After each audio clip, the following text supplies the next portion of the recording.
नमस्कार, हॉर्नबिट टीवी भारत में आपके स्वागत। सबसे पहले बात बिहार की राजनीति की, जहां पटना में केंद्रीय मंत्री गिरिराज सिंह ने कांग्रेस और आरजेडी पर तीखा हमला बोला है।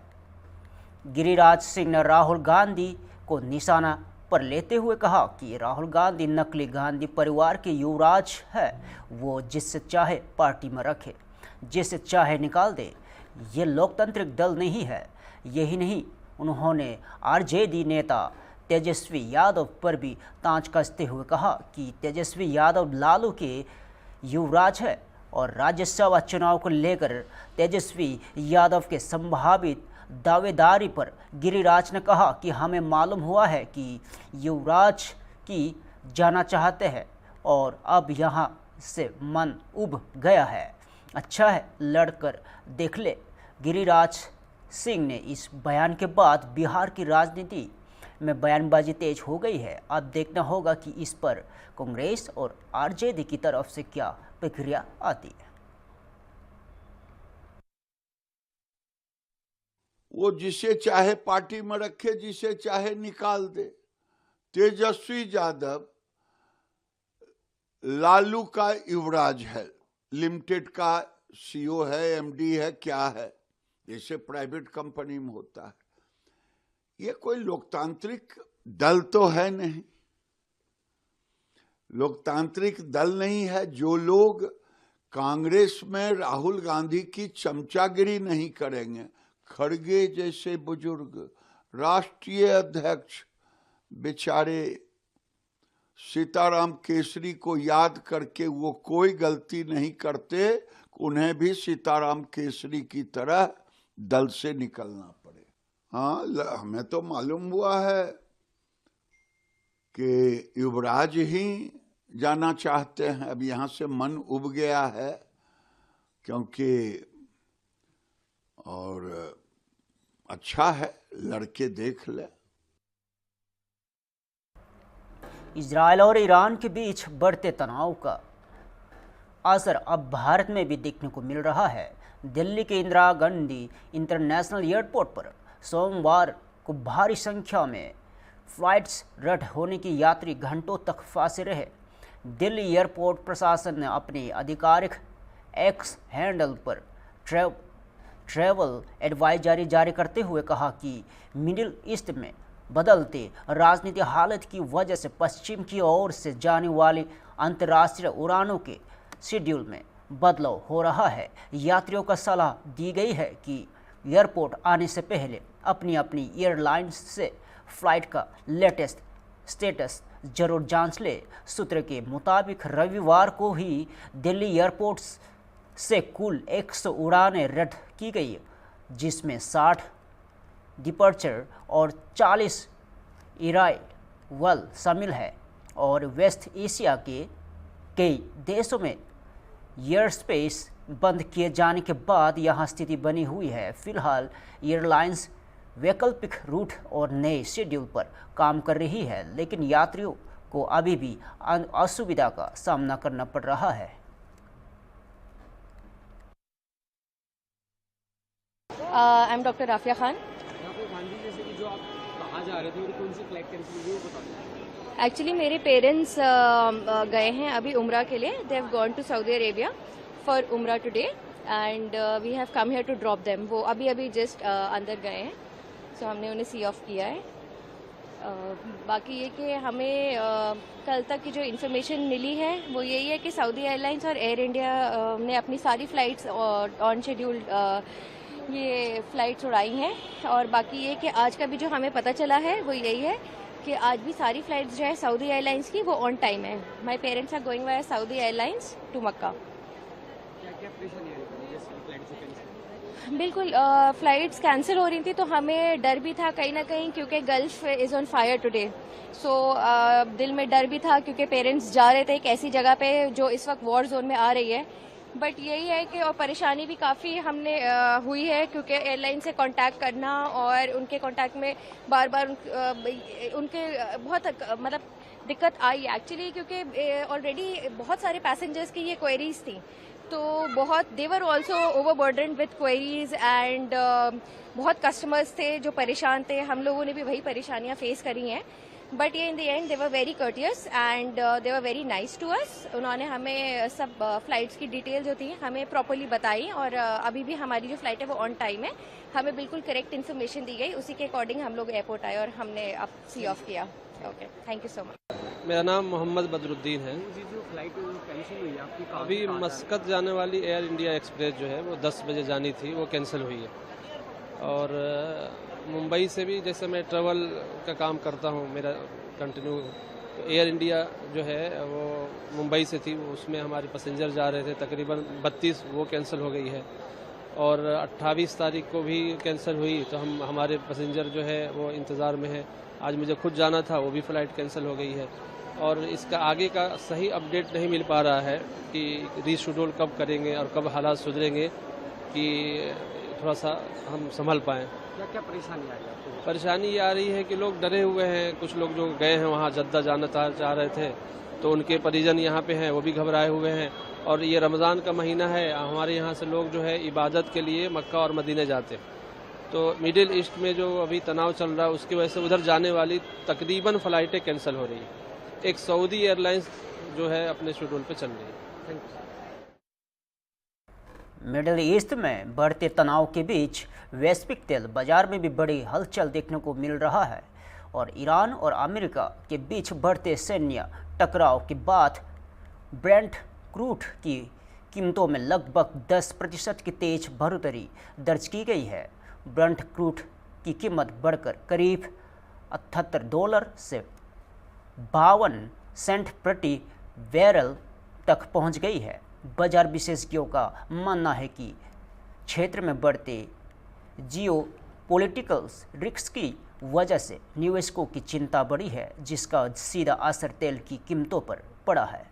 भारत के लिए यह स्थिति बेहद अहम है क्योंकि देश अपने कच्चे तेल का बड़ा हिस्सा फरस की खड़ी क्षेत्र में आयात करता है. ऐसे में स्ट्रेट ऑफ द हॉर्मुज की स्थिरता वैश्विक और भारतीय अर्थव्यवस्था दोनों के लिए महत्वपूर्ण मानी जा रही है.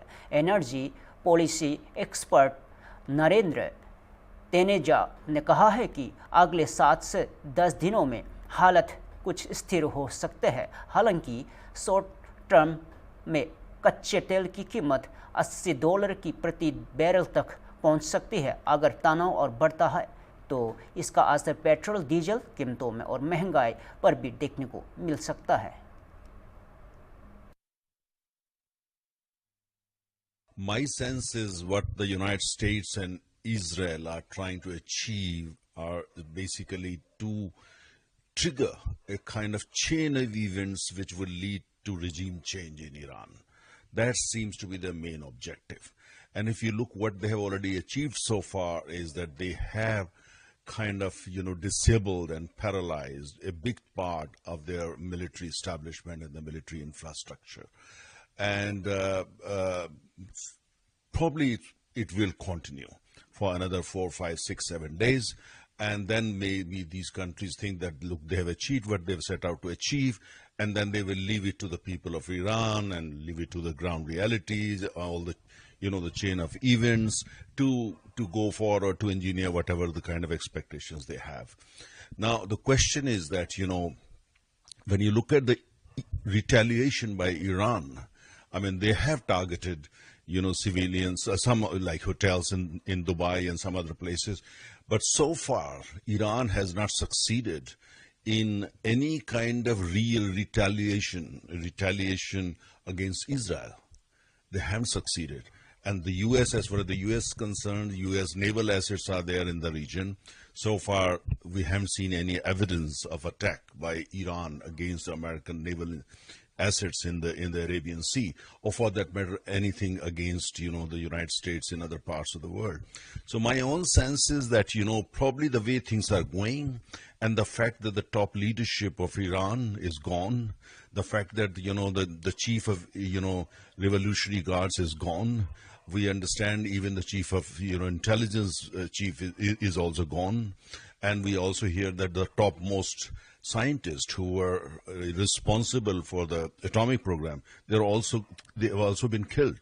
So this is the information we have so far. So given all that, I think America's assessment, probably military assessment, is that they can achieve what they want to achieve within 6 to 8 days. Now, if you look at the overall situation, I mean, all these countries in the Gulf have been targeted, including Bahrain and Qatar and United Arab Emirates and even Oman. But at the same time, the response from these countries have been, so far that they maintain restraint. But Iran wants them to be involved, to attack Iran, so that the war can escalate and cover the entire region. But so far we have seen that, some kind of restraint. We have also seen probably also the fact that they have got limited military capabilities when it comes to UAE or Oman and so forth. Saudi Arabia, though, has been targeted but has maintained the restraint. Though if, however, Iran makes any serious attempt to close the Strait of Hormuz is in a way a choke point, which basically 20% of global oil trade goes or passes through Strait of Hormuz, both exports and imports, and 20% of LNG also passes through that area. So far, what they have done, Iranians, they have radio messages to all oil tankers in that region that don't try to cross the Strait of Hormuz, the choke point.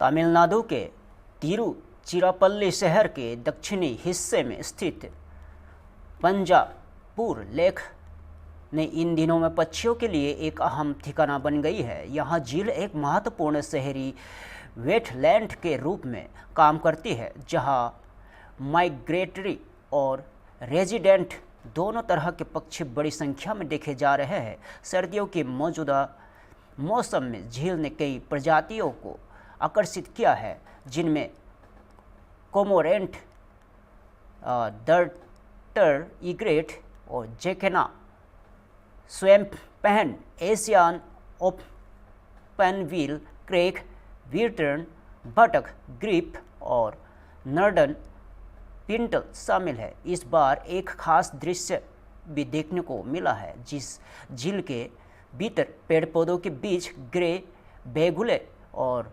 घोंसले बनाते हुए नजर आए हैं। यहाँ इस बात का संकेत है कि यह वेटलैंड ब्रीडिंग के लिए भी उपयुक्त और सुरक्षित है। घनी वनस्पति वाले इलाके में ग्लोसी इबिस और टर्न के झुंड शाम के समय बड़ी संख्या में देखे गए हैं। वहीं आसपास के घास के मैदान और नदी किनारे के पेड़ पौधे इस क्षेत्र की इकोलॉजिकल वैल्यू को और मजबूत बनाते हैं।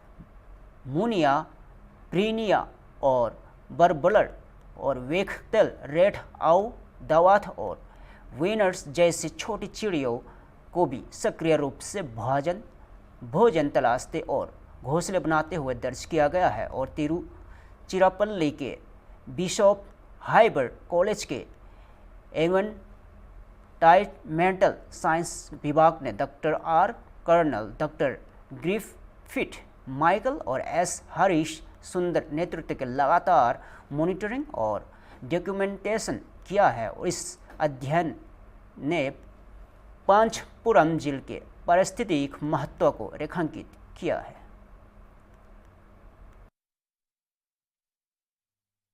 Good morning, I am Dr. R. Carlton from the Department of Environmental Sciences, Bishop Weber College. So, working as an assistant professor in the Department of Environmental Sciences. So, today we are going to see about is bird watching. So, bird watching, it is one of the very highly upcoming hobbies throughout the country or globe, I would say. So, mainly if you see people from other sectors like IT, they all nowadays they do a lot of bird watching and bird photography. So that has become a very popular hobby in our country because why we might think. So it is mainly because of our work stress and everything. So nowadays people go for bird watching. So bird watching, as we all know, for bird watching there are a lot of places. So where some important places like the Vedantangal Bird Sanctuary is one of the important places in our Tamil Nadu for bird watching. But if you take our city, Tiruchirappalli, it is one of the smaller cities in the center of Tamil Nadu, where it is surrounded by a lot of lakes and water bodies because of the presence of two major rivers like the Kaveri and Kollam. So where you can see these lakes as a source for agriculture. So as it is this area is an agricultural area, there are a lot of water bodies for storing water for agriculture resources and also for drinking.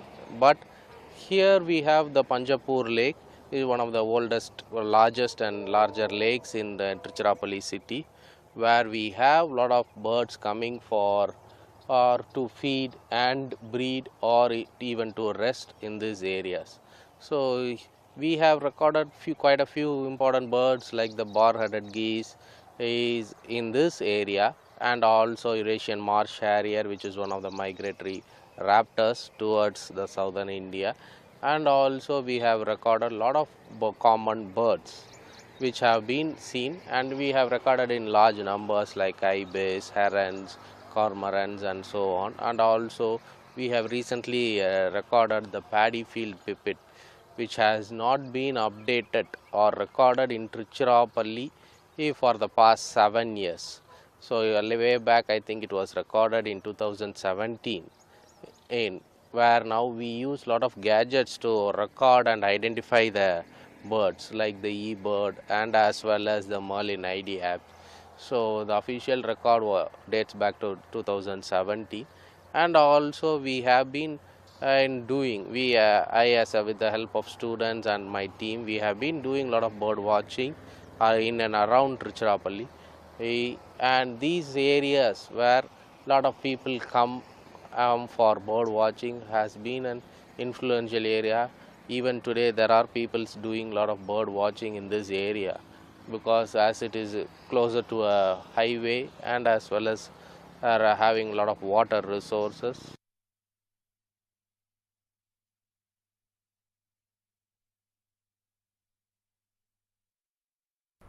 Left wing extremism के खिलाफ सुरक्षा बलों को बड़ी सफलता मिली है।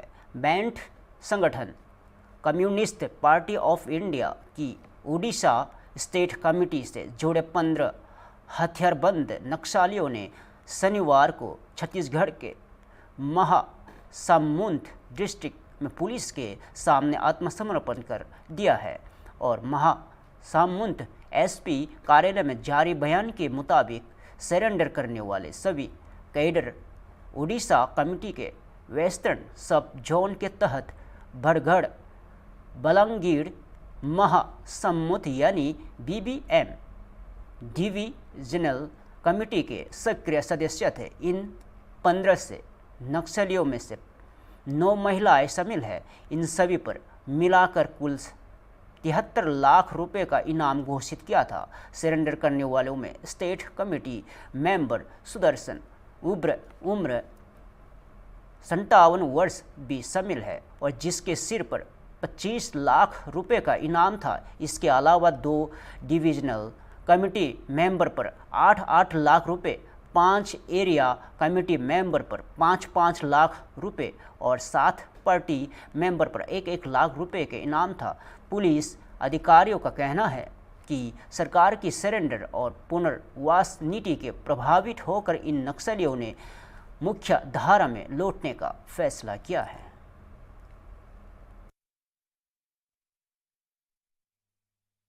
आज सुरक्षा बलों के लिए एक महत्वपूर्ण दिन है।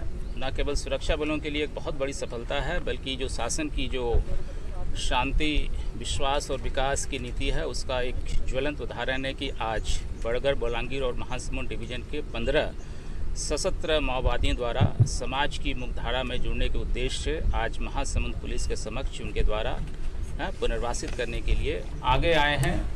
उनका हम छत्तीसगढ़ पुलिस की ओर से, महासमुंद पुलिस और विशेष रूप से जो उड़ीसा संबलपुर रेंज के आईजी श्री हिमांशु लाल और उनके जो 2 एसपी बलांगीर और बड़गढ़ के आए हैं, उनके समक्ष उनके द्वारा अपने हथियारों सहित समाज की मुख्यधारा को जोड़ने के उद्देश्य से पुनर्वासित होने के लिए आगे आए हैं। उनका हम बहुत बहुत स्वागत करते हैं और उन्हें हम आश्वस्त करना चाहते हैं कि उनका एक सुरक्षित पुनर्वास और अस्थायी पुनर्वास की दिशा में हम काम करते रहेंगे और काम आगे करेंगे। और साथ ही साथ मैं उन्हें यह भी विश्वास दिलाना चाहता हूं कि जिस तरीके से आपके साथियों ने बस्तर में एवं अन्य राज्यों में सामूहिक रूप से समाज की मुख्यधारा जोड़ने के उद्देश्य आगे हैं और उनका जिस प्रकार से पुनर्वास हो रहा है, तो निश्चित तौर पे आपका जो आगे आने वाला जीवन है निश्चित तौर पे ये अच्छा होगा। और आपने जो माओवादियों की जो हिंसक विचारधारा थी, शस्त्र के बल पर, हथियार के बल पर सत्ता हासिल करना, हथियार के बल पर लोगों को भय दिखा करके जो एक युवाओं को अंधकार में रखा गया, उससे आज आगे आप निकल के आए हैं और जो भारत की जो लोकतांत्रिक शासन प्रणाली है उसमें अपना विश्वास दिखाया है। इसी के तहत आज उनको भारत का संविधान, तिरंगा और गुलाब के फूल देकर उनका स्वागत किया है। तो आज कुल 15 जो उड़ीसा स्टेट कमेटी के जो बड़गढ़, बलांगीर और महासमुंद डिवीजन के जो 15 सशस्त्र माओवादी हैं अपने हथियारों सहित, जिसमें AK-47, SLR, इंसास, 303 और 12 बोर हैं, कुल 14 हथियार हैं और साथ साथ में इनके ऊपर कुल 73 लाख टोटल रिवार्ड इनके ऊपर घोषित है, जिसमें प्रमुख रूप से जो विकास है स्टेट कमेटी मेंबर है, साथ में 2 डिविजनल कमेटी मेंबर और अन्य ACM और पार्टी मेंबर हैं, जिनके ऊपर कुल 73 लाख का इनाम घोषित है। और जो स्टेट कमेटी विकास रूप से दर्शन है, इनके ऊपर 25 लाख का इनाम घोषित है। और इसमें जो विकास है तेलंगाना राज्य का रहने वाला है और बाकी जो अन्य कैडर हैं वो सारे छत्तीसगढ़ के और बस्तर क्षेत्र के रहने वाले हैं और विभिन्न जिलों के सुकमा, बीजापुर, नारायणपुर जिले के रहने वाले हैं। और जैसा कि आपने सवाल पूछा कि यहाँ पे क्यों, तो जैसे छत्तीसगढ़ की जो पुनर्वास नीति है, मैं कहना चाहूँगा कि एक आज के दिन में देश की सबसे बेहतर और आकर्षक नीति है और इसी का उदाहरण लेके बाकी अन्य राज्यों ने भी अपने पुनर्वास नीति में उसमें संशोधन किया है। वेस्ट एशिया में ईरान पर कोऑर्डिनेटेड स्ट्राइक के बाद हालत अभी भी तनावपूर्ण बने हुए हैं। इस बीच भारत में इजराइल के एम्बेसडर रियूवेन अजार ने कहा है कि उनका देश भारत सहित कई देशों के साथ लगातार बातचीत कर रहा है। अजार के मुताबिक इजराइल के विदेश मंत्री गिदोन सार और भारत के विदेश मंत्री एस जयशंकर इस पूरे घटनाक्रम पर लगातार संपर्क में है और ईरान पर भी की गई कार्रवाई का बचाव करते हुए अजार ने कहा कि अगर ईरान को मौजूदा स्थिति में छोड़ा जाता है तो वहाँ न्यूक्लियर हथियार विकसित करने की दिशा में आगे बढ़ सकता है। उन्होंने आरोप लगाया कि ईरानी सेना बेरहम हथियारों का एक समूह है। इजरायली एम्बेसडर ने यह भी कहा कि ईरान की जनता को उम्मीद रखनी चाहिए और इससे अमेरिका तथा ईरान दोनों की नैतिक जिम्मेदारी बताया। और इस बयान के बाद वेस्ट एशिया की स्थिति को लेकर अंतर्राष्ट्रीय कूटनीति और तेज होने की संभावना है। Did you speak to other countries or was there any communication with other countries before the attack or after the attack? Did the international community, is anybody approached Israel and America to stop this now? And is there some off-ramp? I can ask. Well, yes, we've been engaging in the last 24 hours with many countries, including a telephone conversation that took place between Foreign Minister Gideon Saar and External Affairs Minister Jai Shankar. They exchanged views on the situation. And we are communicating to all our friends and colleagues the aims of this operation, the concerns of the State of Israel, and the reasons why we could no longer live with this threat. The imminent danger that the Iranians will not only go underground, but go underground to the extent that they will be completely immune against an attack targeting their capabilities. And they took a decision to, build a nuclear weapon. So we don't want to get into a situation like we have with North Korea, for example. That would be terrible for the region. It would mean that the Iranian regime would have a carte blanche of intimidating and attacking any country in the region, even in a more aggressive way than the way that they've been doing that in the past. And therefore, this action, I think, is going to take is going to make the entire region of West. फिलहाल के लिए इतना ही। ताज़ा खबरों देखते रहिए होमबिल TV Bharat.